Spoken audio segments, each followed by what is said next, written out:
Hello, I'm Emily. Welcome to Savvy Cents. In today's video, I'm going to be talking about how to set up a simple zero-based budget for yourself in Google Sheets. And if you have not done so yet, please hit like and subscribe. Cassie and I will be releasing weekly videos where we will share all things budgeting strategies, money saving tips, and tools to live the life that you have always dreamed of. And I know budgeting can feel daunting at times, but I want you to know that we will be releasing content every week that will help you be more effective at budgeting and reach your financial dreams. So let's get started.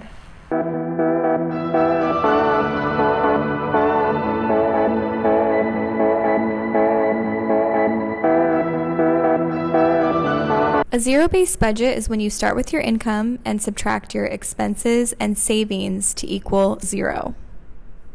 How it works is you're going to list out all of your expenses, so that would include all your living expenses, mortgage, groceries, transportation, restaurants, all those things, and also your debt payments except for your home. Then you'll go ahead and list out your savings, which are short-term and long-term. That's your emergency funds, your retirement. Why is it zero-based budgeting so awesome? Well, it gives every dollar a name so that you know exactly where your money's going. It works for any of your goals, paying off debt, savings, all that. And it gives you a complete picture of where all of your money is going. Before I jump into making the Google Sheets zero-based budget, there's a few things that you will need to gather before you start this process. And the first thing is for your income, make sure you know what your monthly take-home pay is, get a paycheck stub, and you also want to include any other income that you have, child support, Social Security, any side hustles that you have, bonuses, and so you want to make sure you include that in your monthly take-home pay. The next thing is to write out all of your expenses, and so in order to do that, you're also going to have to gather some things and get it ready to put into your budget. So utility bill statements, mortgage statements, your debit card, credit card statements really are telling as to where you spend all of your money. Any receipts that you have, this part's going to take a little work on your part to gather up what you need to know how much you spend. And another help that I put in the description below is a link to a PDF that shows all the different categories that we spend money.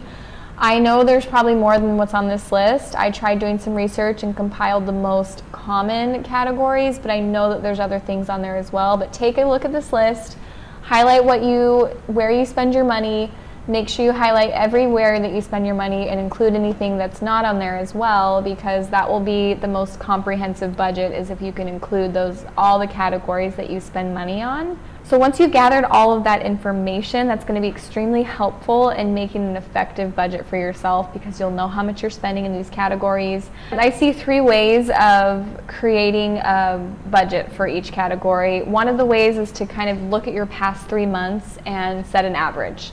That might not be the most easy way, but it's probably the most accurate. Another way that you can do it is look and see how much you spent in the last month, and then maybe build in a buffer or estimate from there. And then the third way is just to do a complete estimate on how much you spend. If you really have no idea how much you're spending when you eat out, it might be a good idea to look at your credit card statements and add that up and actually get a good ballpark, because I feel like eating out is something that's easy just to do 5 times and not really know how much you spend, and then when you add it all up, it's a lot more than you realize. So I do recommend estimating completely as the last resort. I think it's better to really base your budget on concrete numbers and how you actually spend your money.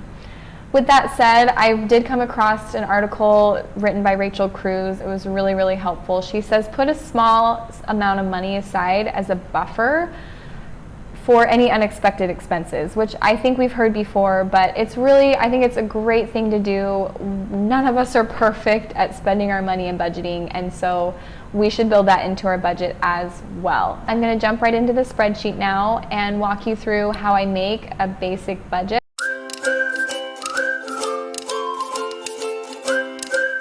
First thing is to put your income, your take-home pay in, which we're going to assume $6,000 in this spreadsheet.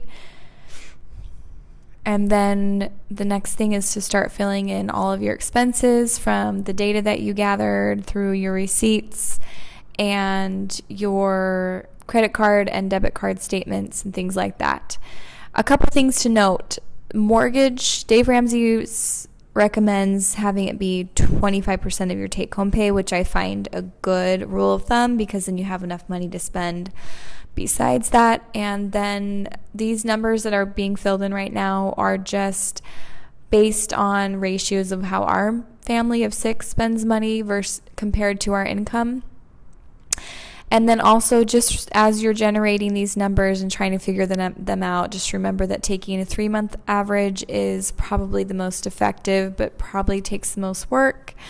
But if you could just look at your last few months of spending or the last month is probably your best bet in creating a good, solid budget for yourself with all of these categories. So this section, expenses, entitled expenses, is more for your everyday monthly expenses where you're spending most of your money. That's going to equal $4,420 of our total of $6,000. So the next section is going to be debt, which I am assuming 2 credit cards and a car payment. And the way that I have learned how to handle debt is to list your smallest payments first and move up to the bigger ones. And you can use a debt elimination calendar, which I will link in the notes below, to know how to pay off your debt. The next thing is college savings for kids and then extra savings.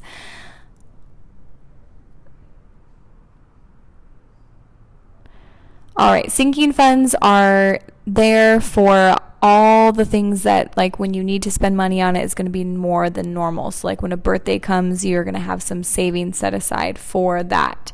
Same with Christmas, car insurance. Like our car insurance gets paid twice a year. So I just put money aside every month so that when that payment comes, I know that I will have enough to pay for it.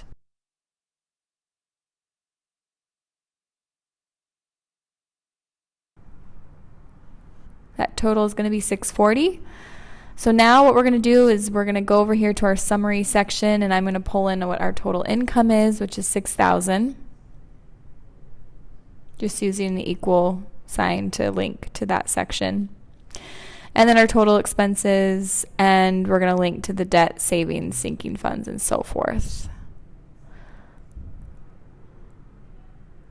And those totals are some equations that are adding up all the cells above it in those gray sections. All right, so now I have everything in my spreadsheet, and what I'm going to do is I want to make sure that number equals 0. So I'm going to take my income and I'm going to subtract expenses, debts, savings, and my sinking funds. And if I did my math right, then it should be 0.